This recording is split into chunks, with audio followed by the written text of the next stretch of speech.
Hey everyone, can you guys see me? Good afternoon, everyone, and I want to welcome you to our hangout with Lillygol Sedaghat. There we've got our other class coming in.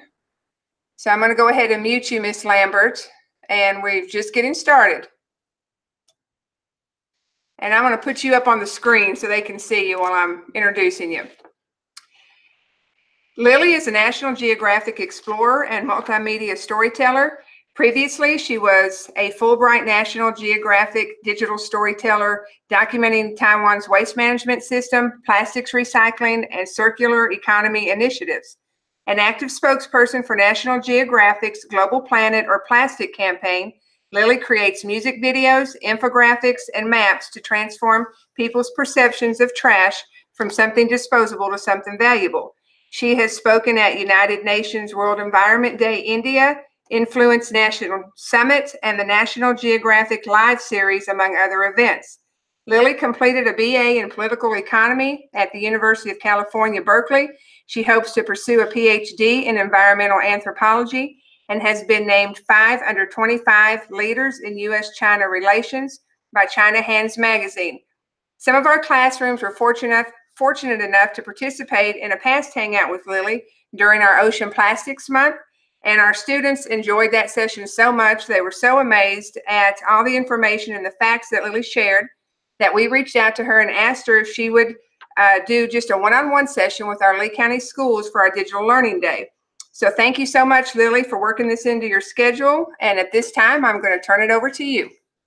Okay, awesome. So it looks like we have 3 or 4 classes joining us. Can I say everybody wave so I can see that you guys are there?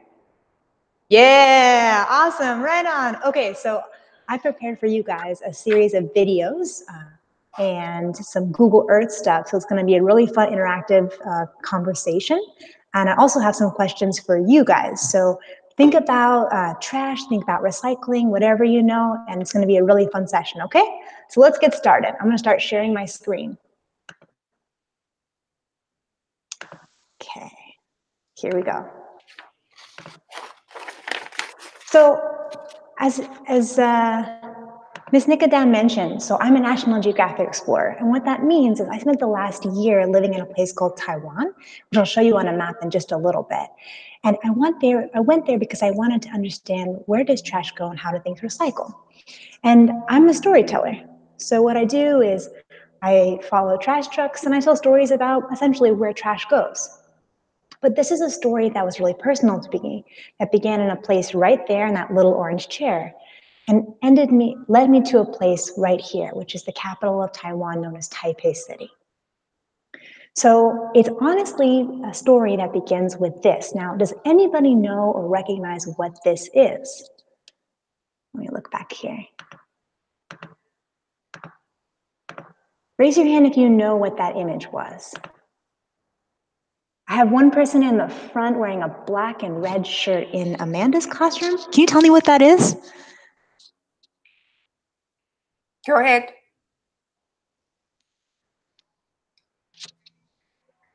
Can't hear you. No. Anyone else?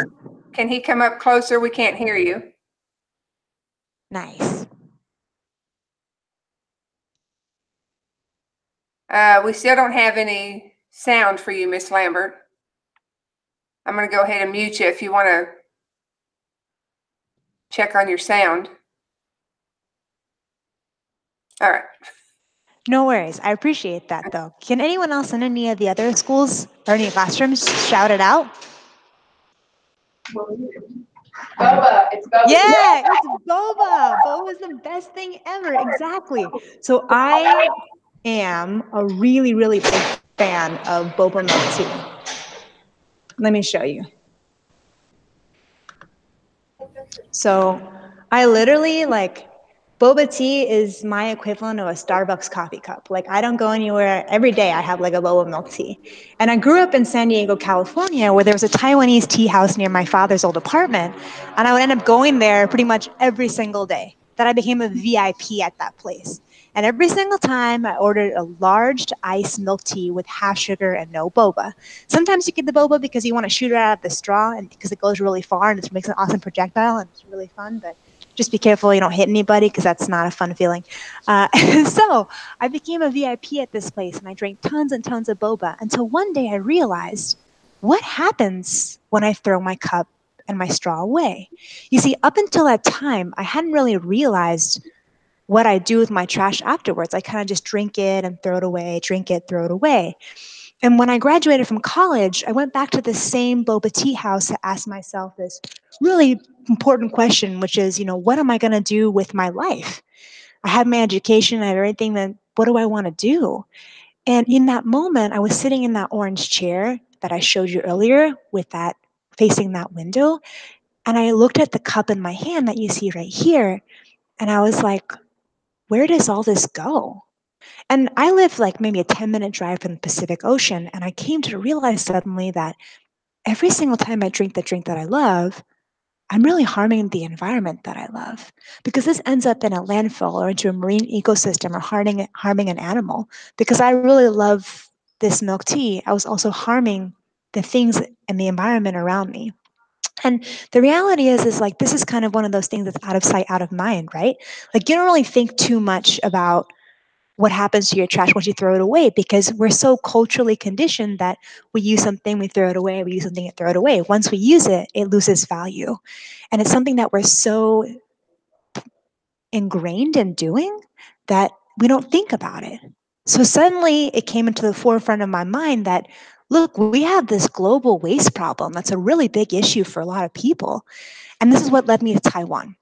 So from where you guys are right now, 7,975 miles away is the island of Taiwan. And it's this tobacco-shaped leaf island off the southeastern coast of China. 2/3 of it is covered in mountain. 90% of the 23.5 million population lives on the west coast. It's constantly racked by earthquakes and typhoons. They have to import about 70% of their energy and like 90% of their food. And yet, they're considered to be one of the world's geniuses of garbage disposal. So the Wall Street Journal, a big newspaper here in the United States, went over there and was like, wow, this island's doing something that's really, really incredible. And what I thought was really interesting is, how come me in San Diego drinking boba was consuming and throwing away cups from Taiwan, even though on the island they have such an incredible recycling system? So there's this really, really interesting tension that exists between what's happening on the island that's pro-green and what's being exported to places like our home here in the United States that's being ended up in landfill and harming our respective environments. So I went there because I wanted to tell and learn stories. So the first thing that you have to do as an explorer is to understand the local pace of life. So things are really different in other places around the world. If you've ever had the opportunity even to travel to a different town or a different state, like, you realize that people do things a little bit differently. And that's definitely the same when you go abroad as well. So what I wanted to share with you is a video to kind of give you a flavor of what it's like to live in Taiwan. And this is a music video that I made with collecting sounds from Taipei City's trash system. So fingers crossed that it works. Essentially, what the video is going to show you is what life is like there, especially during Chinese New Year. Let's try reloading it.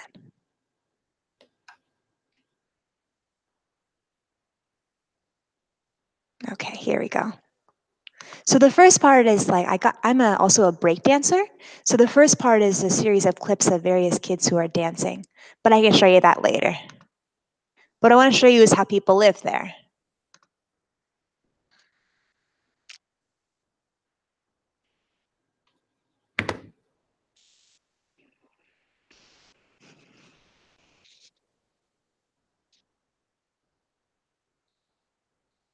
Here's their trash trucks. Old ladies go down the street and pick up trash. Here's the incinerator.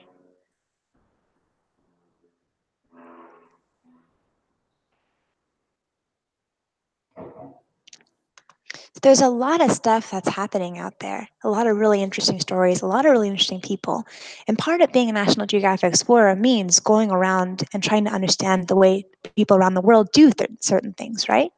So what I went out there to do was first understand, where does trash go?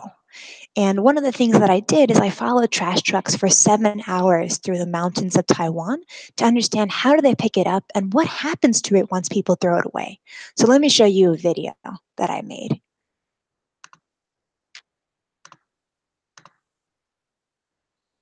So the idea is like we want to bring something visible to people who they've never seen such a thing before.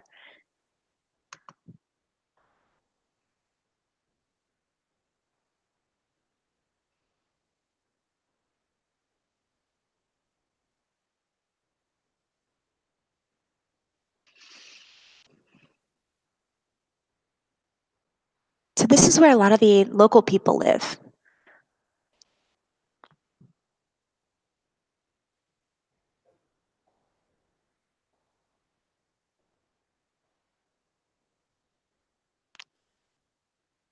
So a lot of people live in both the city, but a lot of people also live within the mountains. And this was a really interesting experience to be able to see people in the mountains.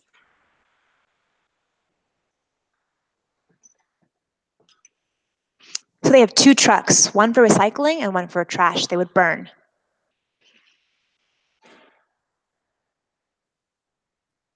So in the truck, you have these older women who are sorting all the different recyclables.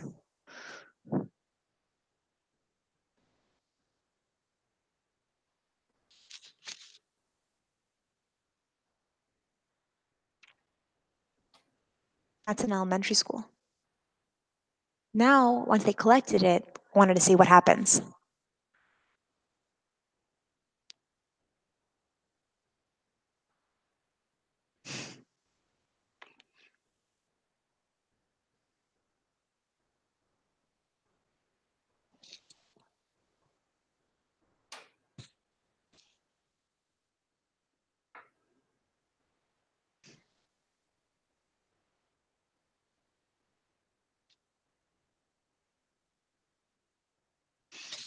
So he's explaining all the different things that they sell at different companies once they collect, sort, and clean the material.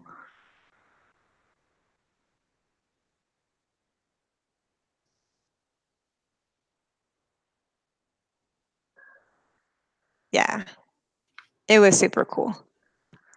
It's like one of those things you grow up not realizing that you have a dream, and then when you finally do it, you're like, whoa, this is amazing. So the second thing that I did when I was out there was wanting to understand who works with trash and why. A lot of the times we don't have a lot of visibility into the people who are sorting our garbage, essentially. And I thought that's really important. If we're talking about trash, we have to talk about the people who work in trash to understand who they are and why they do what they do. So I went around and I met a lot of people, especially a lot of older women who were doing this because one, they cared for their community and it gave them a sense of purpose, especially in their old age, to feel like they were doing something for someone, protecting their family and protecting their environment. And two, they could also make money off of it. Recycling is definitely a business out there. And if you can get good recyclable materials, you can make money to support yourself. So I want to share with some of you guys, want to share with all of you guys some of the stories that I found when I was out there. Oh, that's later. Yeah, I get excited. There's going to be a quiz and it's going to be lots of fun. Don't worry. So this is Mrs. Zhang. She lives in Tainan, which is one of the southern cities of Taiwan. She's 57 years old. She doesn't have a car. She doesn't have a motorbike. All she has is this little bike. And her job is to literally go around the streets of Tainan and pick up bottles, both glass and plastic, and put them in these little reusable bags that she carries. And she uses them to be able to provide income for her and her 97-year-old mom. Then there's Mr. Chen. Mr. Chen, he works at Tainan National University. And for the entire university, they have him and his coworker, Mrs. Zheng, and the two of them sort trash for all the students and all the staff. So the students bring their trash to this central location, or he goes and picks it up. That's a Taiwanese love song. He picks up his first round of trash at 9 in the morning, and then the second round at 3. This guy's really strong. And all the recycling stuff and trash is brought to this one central area in the middle of the school. So you can see students will come from their dorms, from the cafeteria, and they'll drop it off in these big bins. And then they will individually go through each one of those plastic bags and separate and sort them into those black bins you see below them. So they're on their feet from 7 in the morning until 5:30 p.m., longer than you guys are in school, sorting garbage. And it's a never-ending thing. And the reason when I asked them why they did it is because they said, well, this is our job. You know, the government requires you to sort garbage because you can collect value in it. So everything has to be sorted. And even though it's a long and grueling process, the reality is if you do a job long enough, you kind of get used to it. Now, this is a really cool example of someone who not only operates in trash, but is trying to do something to change the way trash is perceived and transformed. So this is T.A. Wu. What he does is he takes the glass from your cell phone. So if you guys have like an iPhone or an Android and you say you broke it and you threw it away or it's outdated and you no longer want it anymore, he collects your cell phone and he peels the glass off the top of your cell phone and he transforms them into these amazing, super lightweight bricks that are both fireproof and soundproof. Check this out.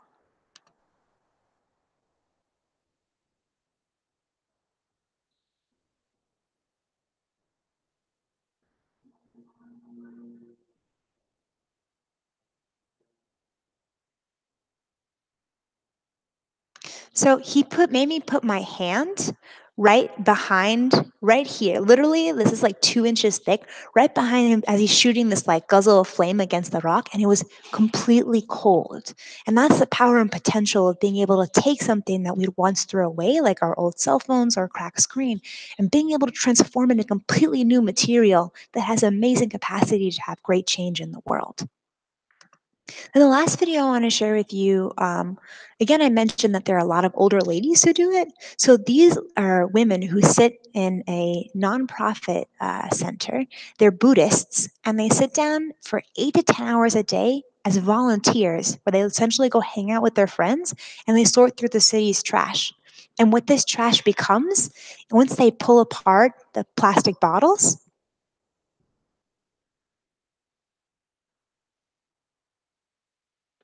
look at all those bottles.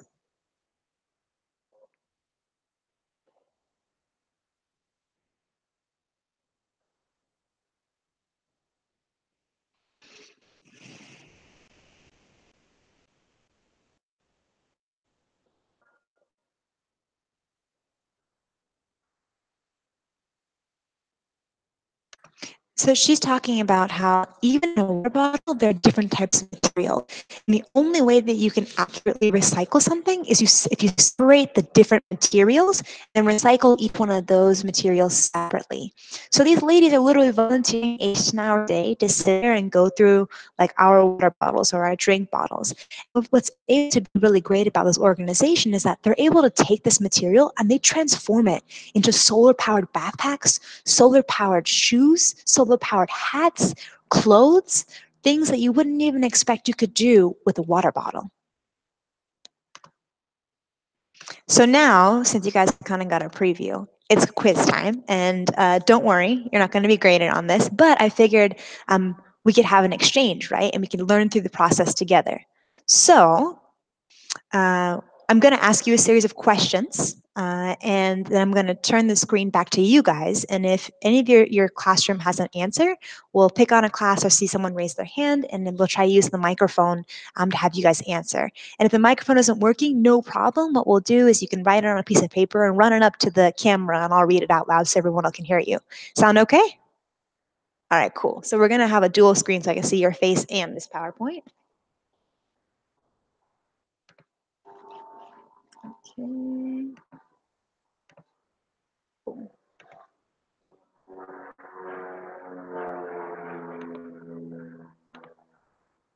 Probably already said the answer already. Okay, so does Lee County have a recycling program? Trying to block that out. Didn't work out really well. Okay, let's try this. Let's minimize this and try this. Yeah, I make funny faces all the time. important to have a little fun. Okay, there's a girl in an arrow shirt, a gray shirt with blue print. Go ahead and say your name and let us know what you have to answer to that question. I'm Kinley Osminger, and yes, we do have a recycling program here. Awesome. Do you know what year it started? I do not, actually. It's okay. It was a bonus question, but that's awesome. You got it right. 10 points for Gryffindor. Okay. So yes, it started in July 2009, but the interesting thing is it's possibly in jeopardy because the organization that your county contracts with is called Tri-Cities Waste Paper, and because China has stopped accepting recycling from the U.S., it's really caused a lot of problems for recycling systems here within our country. So there's a possibility that a lot of the rates may go up or that some programs may close. So something to keep in mind. It just happened in January 2019. Okay, how do I do this so that you guys don't see the answers? All right, let's try this one more time. Question number 2. Okay, which of the following options below can be recycled in Lee County? A, unwanted mail. It's kind of like junk mail in the mail. B, number 2, plastic jugs that are colored, kind of like your milk jugs. C, toilet paper tubes. So after you finish toilet paper, what's left?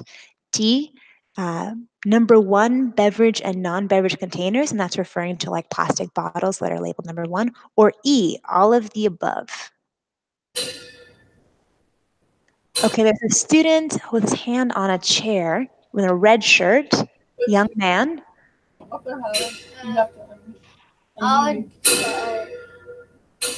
E, all the above. Oh, man. Yes, you got it right. Good job.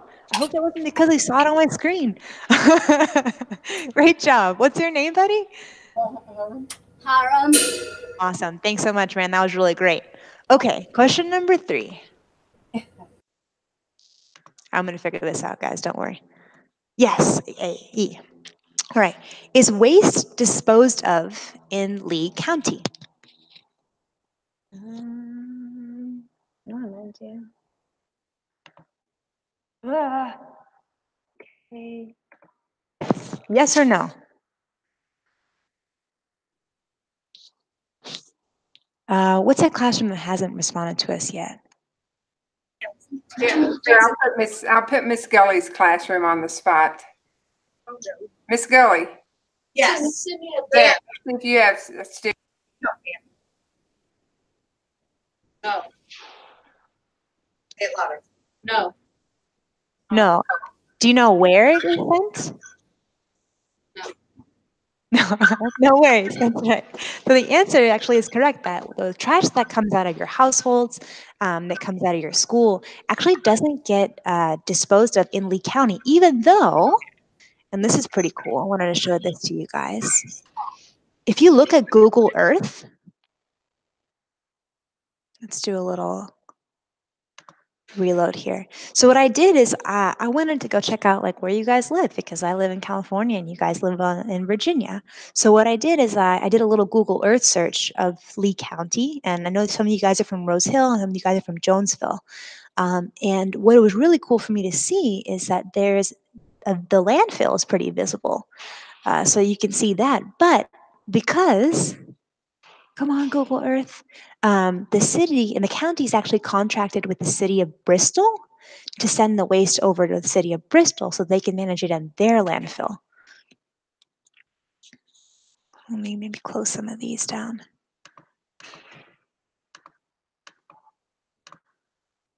Okay, we'll wait for the over 1 trillion. Oh, here we go. Awesome. All right. Let's show you. Okay, here we go. There it is. You guys are there. All right, check this out. Google Earth is a really fun tool if you haven't played with it already. Lee County.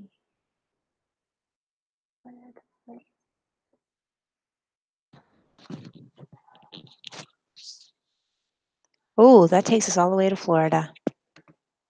Well, there's another Lee County in Florida too. There is a Lee County, Florida. Yeah.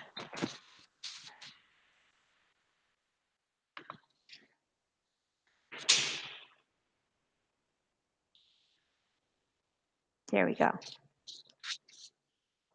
There, that's much better.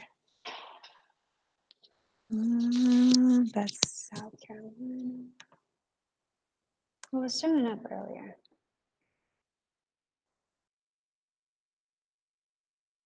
Near the dog pound.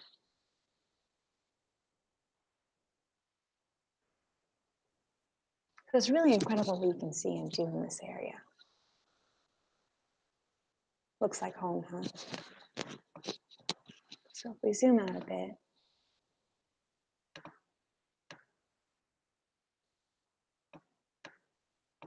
There's Jonesville. Say hey, everybody. And then it's actually out here. Here we go. In this area. But they no longer take it in. They no longer. Okay, next question.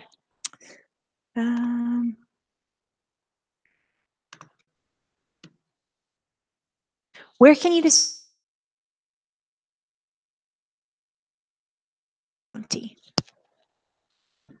Miss Negadem, if you wouldn't mind choosing a classroom. Okay. Miss Lambert, can you hear us now? Can you say something?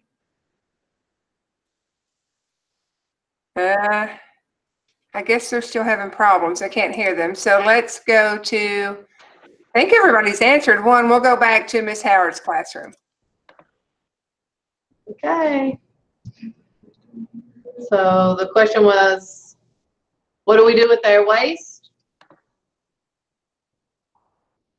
So where can you dispose of non-household waste? So not stuff you can find in your garbage, but like stuff like building debris or tree trimmings. Any guesses? I guess the landfill.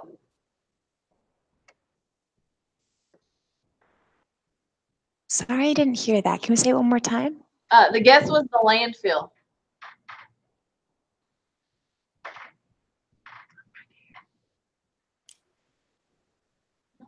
Did you hear them, Lily? No, I didn't hear them. The landfill. Close. So it's actually a place called the Jonesville Transfer Station. So a landfill is where a lot of the waste ends up going. So for your guys' case, it'd be in the city of Bristol.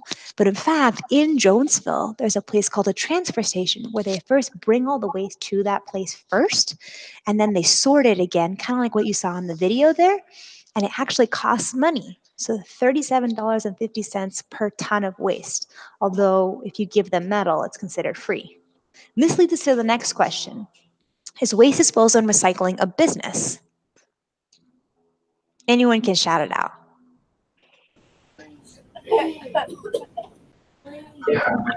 Yes.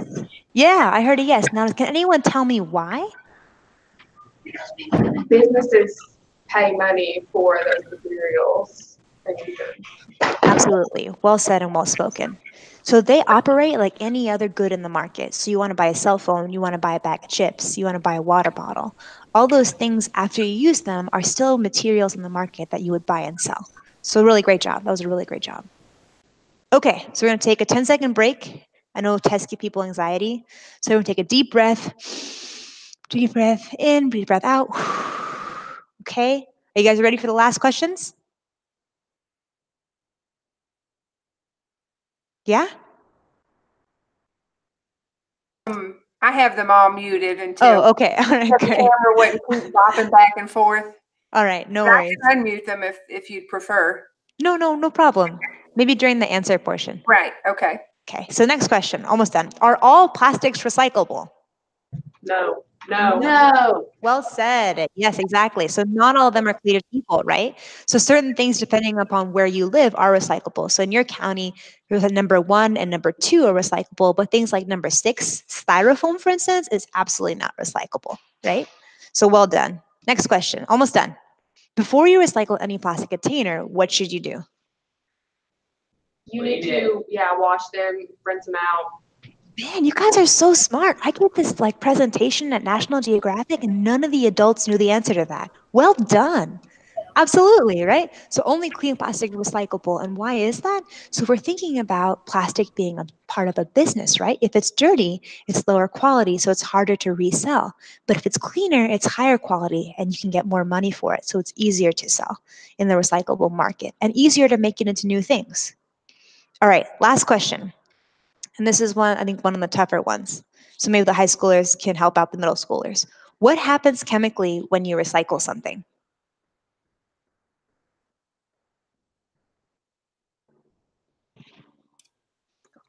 Anybody want to raise their hand? Okay. We would guess. I know that some plastics, there's two words I forget. One, you can melt down to form new materials with it. That's my guess. Mm-hmm. That's a good guess. That's a really good guess. Does anyone else want to add to that?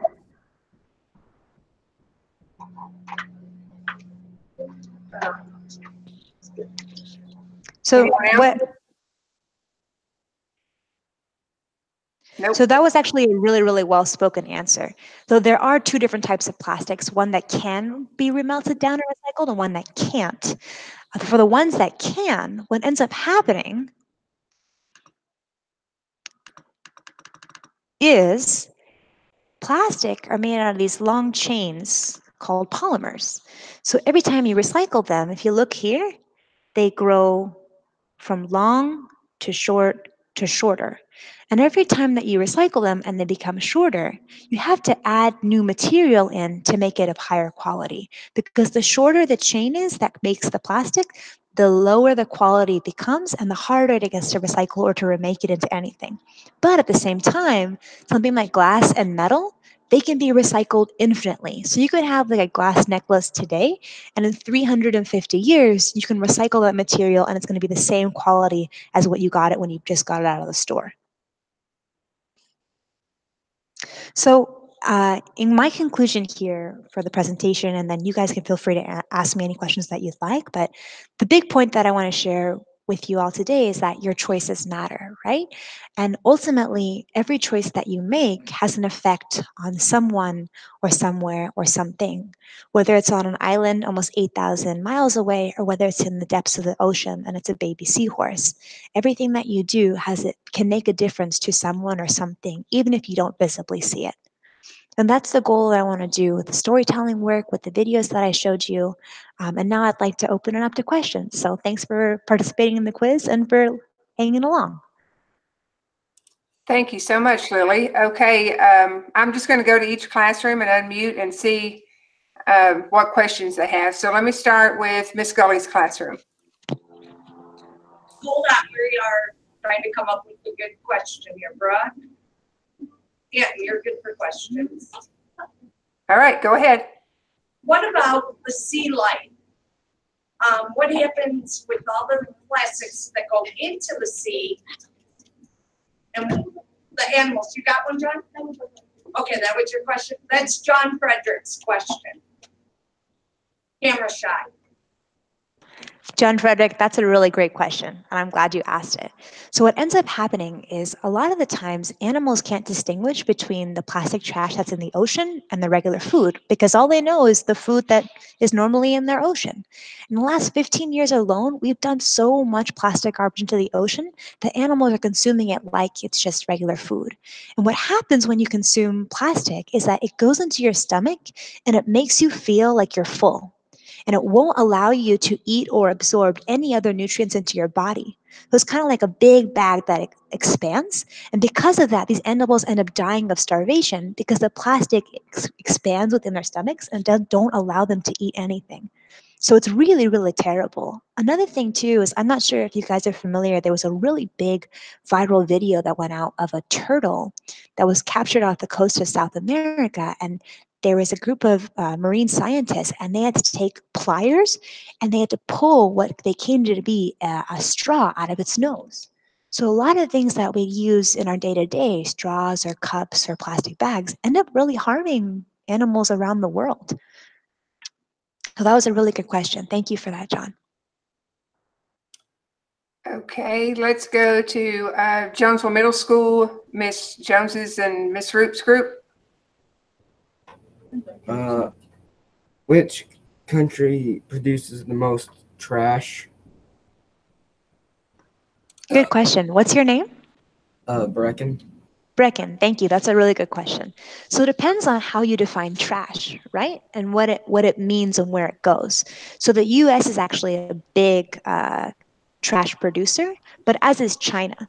And each one of them depends on how many people are in the country and what they use. So we have about 300 and think 60 million people, whereas China has 1.4 billion people. So the amount of trash that is generated in each one of those countries is great. But on average in the world, Americans generate more trash than any other place in any other country in the world, which means we have a big responsibility and a big footprint to try and make a difference. Thanks for the question. That was great. Okay, we'll go to our high school class at Lehigh. Does someone there have a question? Mm-hmm. Actually, have two, if you don't mind. Okay, my first question is, what are your thoughts on the bill that was passed in California where you have to ask for a straw instead of like automatically getting one? And kind of in relation to the earlier topic about how you're talking about the turtle that got the straw stuck in its nose, saw that, it's heartbreaking. How big of an impact that makes on sea life, not only that, but people around us. But I just want to know your thoughts on the bill that was passed. Sure, that's a really great series of questions. So thanks for asking it.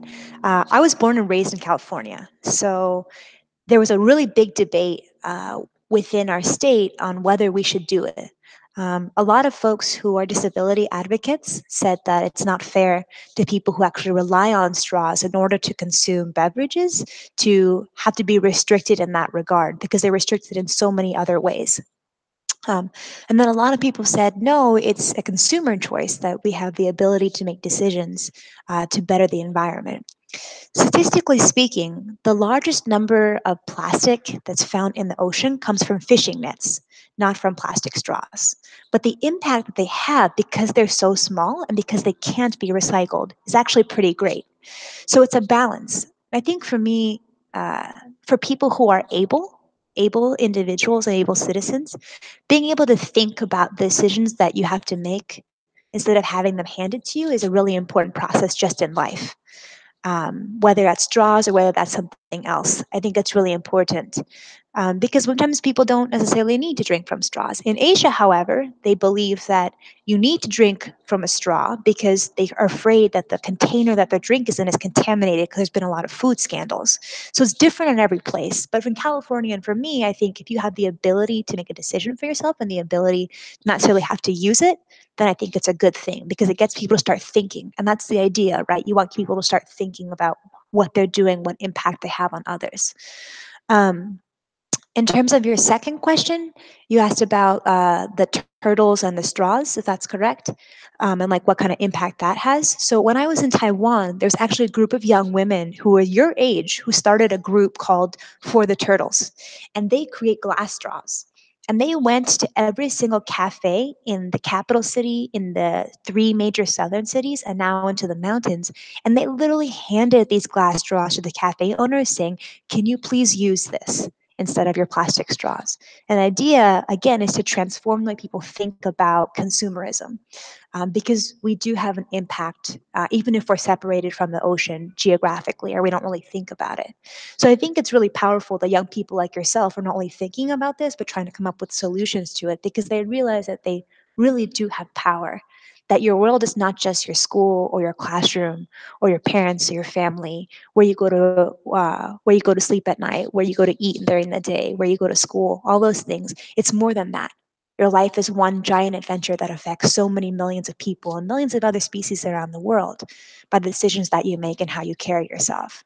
And that's kind of what I want to share with work that we're doing here at National Geographic, is that yes, you can make a difference if you just think about it. And decisions are not going to be easy. I think a lot of times in the United States, there's a very challenging perception of what it is to be an environmentalist. It's like you either have the money to be an environmentalist or you're a radical tree hugger. But the reality is we're all part of the ocean, we're all part of this world, right? We're all part of this world. And we all can make an impact in some way. Lily, that's a really interesting point that you brought up, and I wanted to get Kinley to tell you her story a little bit. This is actually the student government at our high school that's in here listening to you today. And Kinley's not a part of it, but the reason she's here is because she presented to them on recycling. And so she's kind of responsible for the whole school getting started on recycling. Wonderful. You go, girl. That's what it's like to be an explorer. You go out there and you do it. That's amazing. Thank you. I noticed it was a huge problem. I've always been very inspired by the earth ever since I could remember. I've always saw plastic waste, using too much as a problem ever since I can remember, and especially because we have soda machines here, we go through a lot of bottles, through a lot of paper, and especially when we're switching from semester to semester, you have all this paper from your classrooms and people just throw it away. And it was heartbreaking to me because we didn't have a recycling program and we're a decently sized school. So I presented it to them because it was a need and we're trying to make our school a better place, and something like recycling could not only affect the students, the community, but maybe even the world. I hope that it spreads throughout not only our county, but throughout the United States, and maybe we can be like Taiwan and be inspired, and it be something that we're all raised to do, is care about our environment, and to recycle, to reduce is huge, and to reuse the things that we already have. So that's why I started the program here, is because I really strongly believe in those things. That's amazing. That's really, really amazing. I think National Geographic should write a story about you and your school. Exactly. Let me go to Miss Lambert's class and see if they were able, or maybe they wrote their question on a piece of paper. Miss Lambert?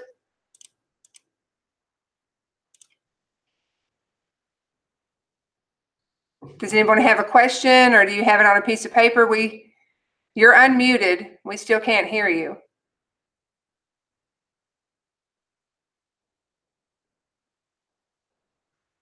Or you can type it in the chat.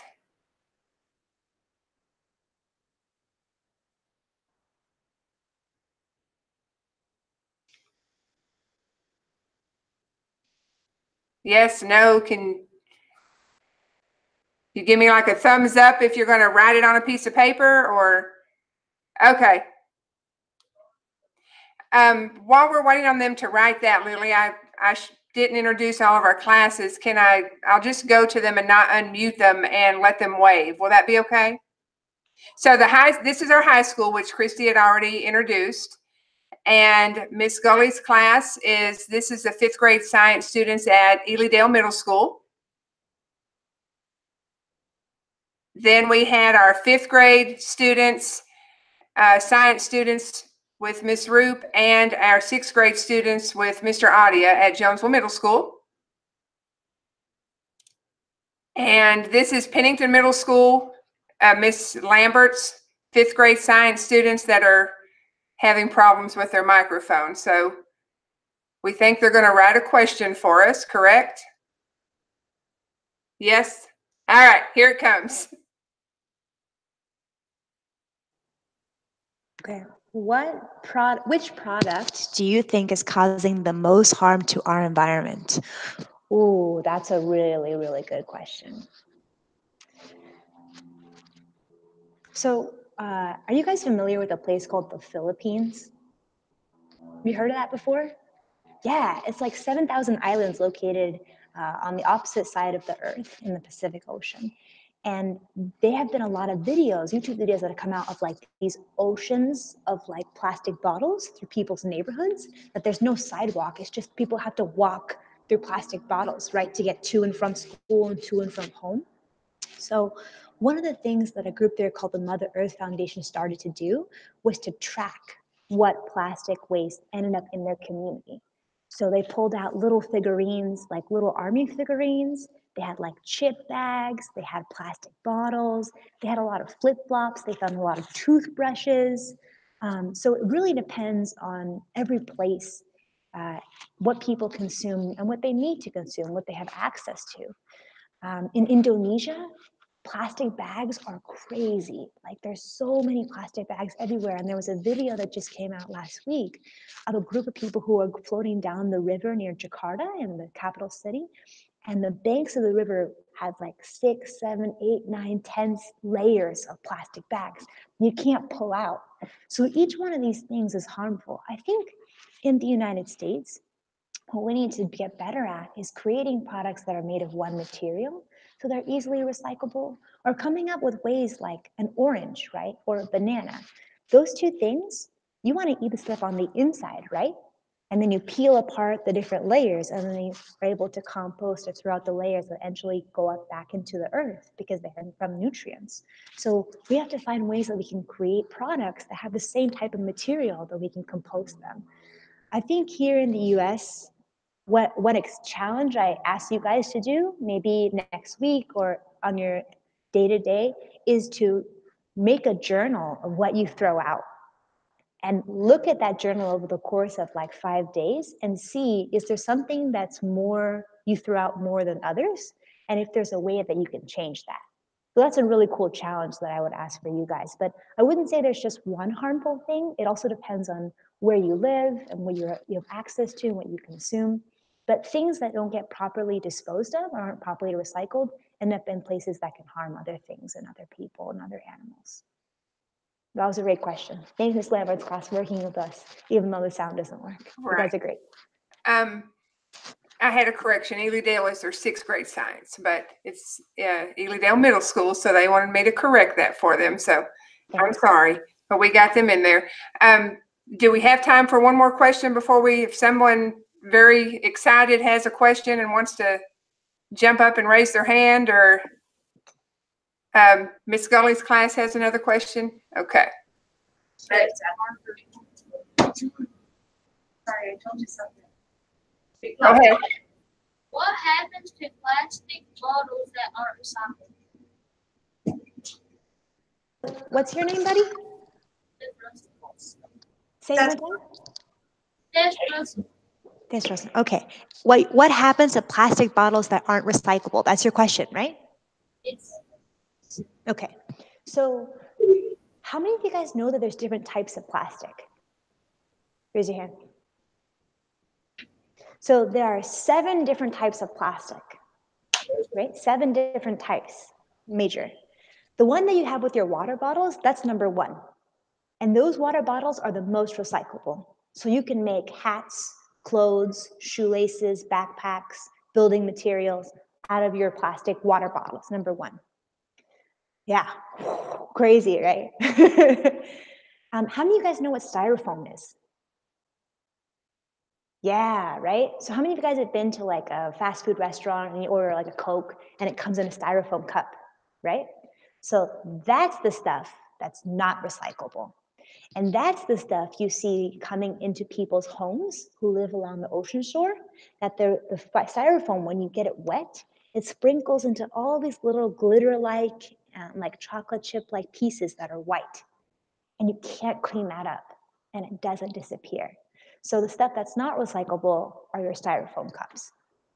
But your water bottles, number 1, yeah, you can definitely recycle those. Thanks for the question. That was great. Awesome. Well, we'll let you go. We appreciate you joining us, Lily. It's amazing. I think you know more about recycling in Lee County than we actually know ourselves. So, but hopefully that opened some of their eyes. That I had seen your story before, and watching part of it again, it amazes me what they do in Taiwan. And I think you had mentioned before that even the students at the schools they do recycling too. Yeah, that's right. So you are not allowed to have any sort of plastic on the school campus. So no plastic bags, no plastic straws, no plastic utensils or forks or spoons or knives or cups. It's not allowed, it's banned. Styrofoam is also banned from all schools. And the interesting thing is, so a lot of you guys in your classrooms, when you want to throw out trash, you put it in a little bin inside your classroom, right? Or in the lunch cafeteria, you throw it in the lunch bin, right? In Taiwan, the kids are responsible for sorting the garbage. So you have to bring the garbage to an area where there are 6 different trash cans all with different colors, and you have to sort between your classmates' paper, your classmates' plastic, your classmates' glass. There's no single-use disposable plastics or styrofoam, and the kids have to be the ones to clean up after themselves. Do they have rinse stations or ways to clean their plastics in the schools? That's right. Do they have to do that too? Mm-hmm. So they have to wash everything out. So outside of every classroom, and sometimes inside, are sinks. So students your age will have to go to the sink and rinse it out, and only then are they allowed to be able to take it to the main bin and throw it out. And that's law. That's law for all the kids there in Taiwan and in Japan. That's amazing. Do you see us getting that started in the United States? Well, I've already met one incredibly amazing young woman in this group who's trying to make an incredible difference. And I think every single one of you guys who participated today can do the same thing. All that it requires is for you to try. That's what it comes down to. We're going to put her in charge of it. We're going to get her started there on that. She's had an amazing story and is doing a great job. Again, thank you. I'll turn all the mics on like Joe did. I was fortunate enough to learn about Joe when he first got his website started, and now, working for National Geographic, we love Joe. So tell him we said hi, and I'll let all the students do their big goodbye like Joe does so you can hear him. So all the mics are on now. If everybody wants to say bye. Bye. Really loud. Bye. Bye. Thanks, guys. Have a great day. Thank you so much. I'll stop the